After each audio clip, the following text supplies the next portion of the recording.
αριστερά, εκεί που ο Λουαλούα τρέχει, στα όρια της περιοχής. Το σουτ καλό. Ο Φάντερ είναι σε σωστή θέση.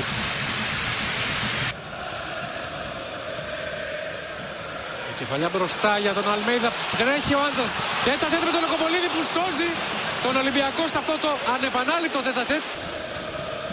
Την παλιά πολύ δυνατά για τον Γκαλέτη που κατεβάζει με το εξαιρετικό κοντρόλ. Ευκαιρία το σουτ, διώχνει με το γόνατο ο Βάντερ. Δεν έχει τελειώσει η φάση. Νέα σουτ έξω. Η καλύτερη στιγμή για τον Ολυμπιακό στο μάτς στο 24. Νάλντο. Τόσιτς στα αριστερά. Σηκώνει. Ο Γιάνσεν γυρίζει. Η μπάλα περνάει από όλα τα κεφάλια. Ευκαιρία για τη δεύτερη μπάλα στα δίχτυα από τον Αλμέιδα που κάνει το 1-0 στο 32 αφού η μπάλα πέρασε από όλους. Έφτασε στην απέναντι γωνία εκεί που ακάλυπτος ο Πορτογάλος δεν δυσκολεύτηκε να στείλει στα δίχτυα. Αφού περνάει από εκεί, εύκολα στη γωνία κάνει το 1-0. Με τον ικανότατο Διέγκο να ψάχνει κεφάλι. Το βρίσκει ο Νικοπολίδης, αποκρούει σωτήρια σε κόρνερ την κεφαλιά του Ρόσενμπεργκ στο 42. Διέγκο, Νικοπολίδης διώχνει με το δεξί. Γένσεν στην κίνηση, το σούτ από όλους. Νικοπολίδης ξανά, κενή εστία. Απομακρύνεται η μπάλα ξανά ενώ προσπάθησε ο Πάσανας να τη στείλει στα δίχτυα. Με τον Γιάνσεν, η κάθετη παλιά για τον Αλμέιδα. Ο Σέζαρ είναι κοντά, ο Νικοπολίδης στη θέση του μαζεύει, μπλοκάρει. Μακριά το σούτ στην κίνηση, πέφτει ο Φάντερ και διώχνει το σούτ του Γκαλέτη. Τόσιτς, επιμένει Βέρντερ.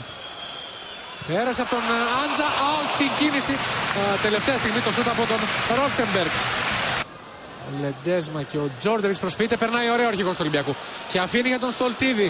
Σηκώνει για τον Κοβάζεβι στην κίνηση. Ευκαιρία Στολτίδης. Γκόλ, η μπάλα στα δίχτυα. 1-1 ισοφαρίζει ο Ολυμπιακός στο 72 με τον Ηρακλή Στολτίδη που ακολούθησε τη φάση μέχρι το τέλος. Είναι αυτό που λέγαμε, Αντώνιο, ότι αν ο Ολυμπιακός επιχειρήσει σουτ προς αυτό το τερματοφύλακα και ακολουθήσει τη φάση όπως ακολούθησε ο Στολτίδης, ασφαλώς και θα πετύχει τέρμα, πράγμα που έγινε. Ωραία η προσπάθεια του Τζόρντεβι στο ξεκίνημα. Κοιτάξτε την προσποίηση. Και βέβαια, αν δεις ότι ο Τζόρντεβις πήρε εντολή να παίξει πίσω από τους δύο επιθετικούς και να το γυρίσει και ο Τάκης Ρωμάνης στο σύστημα σε 1-4-3-1-2. Με τον Τζόρντεβις σε πιο ελεύθερο ρόλο, μπράβο, μπροστά από τους τρεις κεντρώους. Πολύ σωστά και γι' αυτό και έβγαλε τον Γκαλέτη από δεξιά για να παίξει με τρία χαβέ, Πατζατζόγλου, Λεντέσμα, Στολτίδη και μπροστά από αυτούς. Και ο Λεόλο να τραβηθεί λίγο πιο αριστερά για να τραβήξει λίγο πιο έξω το Μέρτενσάκερ που πιστεύω ότι ο Μέρτενσάκερ δεν μπορεί να τον ακολουθήσει. Ανεβαίνει ο Φινλανδός. Ο Πάσα να δίνει στον Αλμέιδα, η σέντρα, η κεφαλιά από κοντά. Ο Νικοπολίδης σώζει τον Ολυμπιακό. Μέρτενσάκερ. Ο Ραούλ Μπράβο είναι, κάνει τη σέντρα. Η μπάλα περνάει, έρχεται έξω στον Πατσατζόγλου στην κίνηση. Καταπληκτικό γκολ από τον Πατσατζόγλου. 2-1 στο 82 Ολυμπιακός. Απίστευτο γκολ, γκολάρα είναι.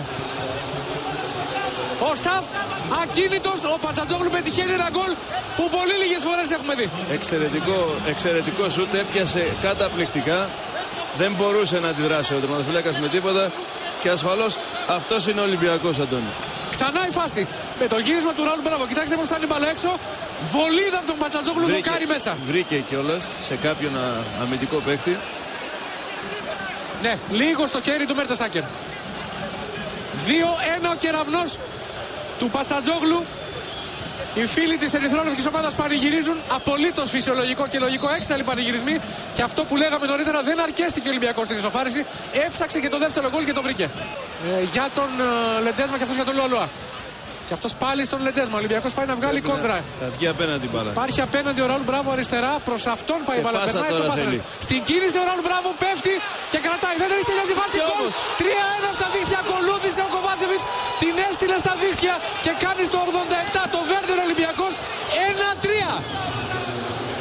Το τελείωμα της φάσης που ακολούθησαν όλοι οι παίκτες του Ολυμπιακού στην αντεπίθεση και κάπου εδώ νομίζω ότι τελειώνει και το μάτς. Κοιτάξτε πώς φτάνει η μπάλα απέναντι. Στην κίνηση σωστά επιλέγει ο Ραούλ Μπράβο να στάρει. Πέφτει ο Φάντερ, ακολουθεί ο Κοβάζεβιτς 1-3. Νικοπολίδης πανηγυρίζει έξαλα.